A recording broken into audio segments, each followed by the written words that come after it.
This is Umar for IFL TV. I'm joined by JB. It's a huge fight, October 21st. But I want to just quickly address something bigger than boxing. We're in East Croydon, a couple of sort of minutes away on Wellesley Road. We saw a tragic incident a couple of weeks ago with a 15-year-old getting stabbed and losing her life. So we've got three guys from South London in this building: yourself, Dan Azeez and Isaac Chamberlain, all doing big things, and that's just in boxing. What would your message be to people from this community and across London to stay away from that and stay on track like you did?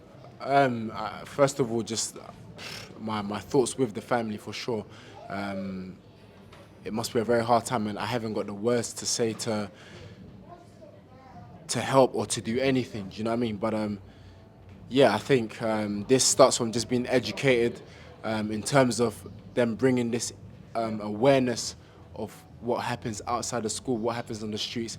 Let them bring this awareness into the school. Let them bring the right people to teach people. Let them put athletes, musicians, people that are doing good things, let that be pushed forward more by the media. Let them see that actually, if you take a different route, this is what can happen to you instead. Taking the other route, yes, you have to look at what comes with it. Long time in prison, death, or just a lifestyle of just being paranoid and just being on edge.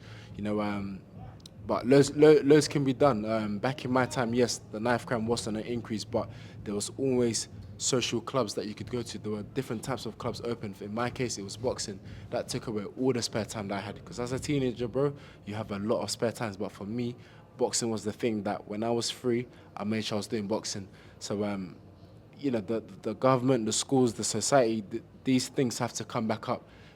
Things that will keep you occupied, things that will help you to chase whatever inspires you. Like I said, my case was boxing. It doesn't have to be boxing.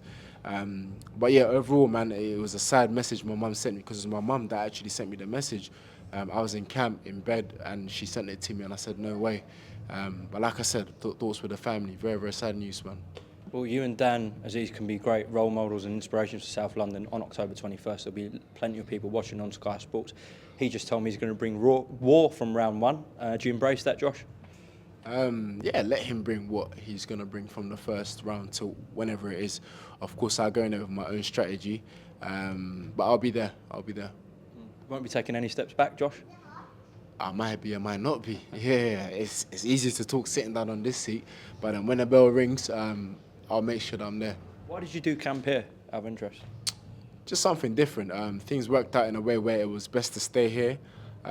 So we stayed in England. We didn't stay in London. We're just about an hour or two away. But we've got what we need. We've got good sparring. And we've got somewhere where I'm unfamiliar with, a bit uncomfortable. So just what we need. Josh, we are pressed for time, so I will have to ask this question because Anthony Yarde's not even with Sky Sports, but he was in the Sky Sports studios a couple of days ago saying very clearly, I want the winner of Buatsi Azeez. I heard some comments from yourself that his energy is different in person to on the camera. Do you want to elaborate on that? To elaborate, there was a video I saw with him and Warren. I was sent this clip. That was with my interview.